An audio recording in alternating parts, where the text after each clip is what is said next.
ראש הממשלה בחר לשתף סרטון של התנועה למשילות ודמוקרטיה, שאני לא מבין מה קשור בינה לבין דמוקרטיה, זה התנועה למשילות ודיקטטורה.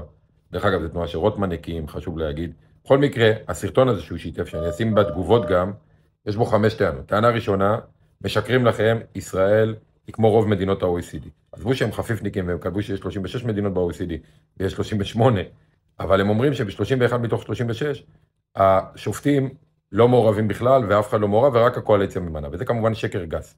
מתוך 42 מדינות שנבדקו במחקר, כולל כל מדינות ה-OECD ועוד מדינות דמוקרטיות, רק אחת, הקואליציה ממנה לבד באופן מלא את השופטים. בכל שאר המדינות יש ועדות מקצועיות, מייעצות, יש רוב מיוחד בפרלמנט, יש ועדה משותפת לקואליציה והאופוזיציה, יש חלק, יש כל מיני שיטות, אבל רק מקום אחד במדינה מתוקנת, היא כבר לא מתוקנת מזמן, פולין, הקואליציה ממנה באופן חד צדדי על דעת עצמה ברוב רגיל, וזה עוד במדינה כמו ישראל, שאין לה חוקה, ושיש לה מוסר מאוד בעייתי של חברי הכנסת והשרים, עבריינים בכנסת וכן הלאה וכן הלאה. זאת טענה ראשונה, שקרית לחלוטין.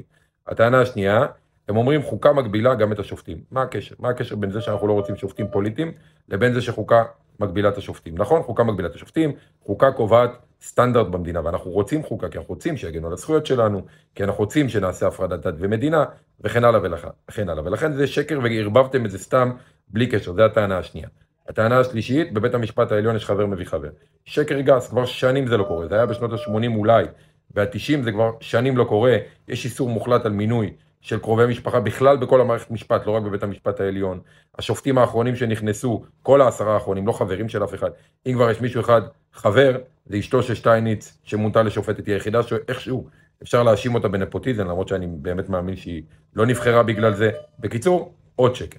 הטענה הרביעית, היום בית המשפט נשלט באופן מלא על ידי השמאל. זה כמובן שקר. בבית המשפט העליון יש 2 מתנחלים, 2 מתוך 15. סך הכל בארץ יש פחות מ5% מהאוכלוסייה מתנחלים, אבל בית המשפט 2 מתוך 15. יש אנשים שהיו חברי ליכוד, יש אנשים שנחשבים שמרנים, יש אנשים שגדלו בציונות דתית ושהילדים שלהם גדלים ומתחנכים באיתמר. ממש לא שליטה של השמאל, זה שקר גס. והדבר האחרון, הטענה האחרונה, שבית המשפט מוטה בצורה חד צדדית, שזה כמובן גם שקר. הוא לא מוטה. לא רק שהוא לא מוטה, מינו לאחרונה גם שופטים שהם אולטרה שמרנים, בסדר? קחו דוגמת השופט אלכס שטיין. אלכס שטיין שהוא מונה, רוטמן אמר שזה הדבר הכי טוב שאיילת שקד עשתה בכל הקריירה שלה, והתעלל בזה שזה הישג אדיר. כנ"ל גם שופטים אחרים, סולברג ואחרים. בקיצור, 5 דברים, 5 שקרים. 5 טענות, 5 שקרים, וראש הממשלה שלנו פשוט משתף את זה. למה? כי הוא דמגוג, הוא חושב שהציבור טיפש, הוא חושב שהוא לא יבדוק, אבל אפילו מפה אני לא אתן לו להריץ את השקר הזה, ואני לא אתן לשקר לתפוס רגליים. 5 טענות, 5 שקרים.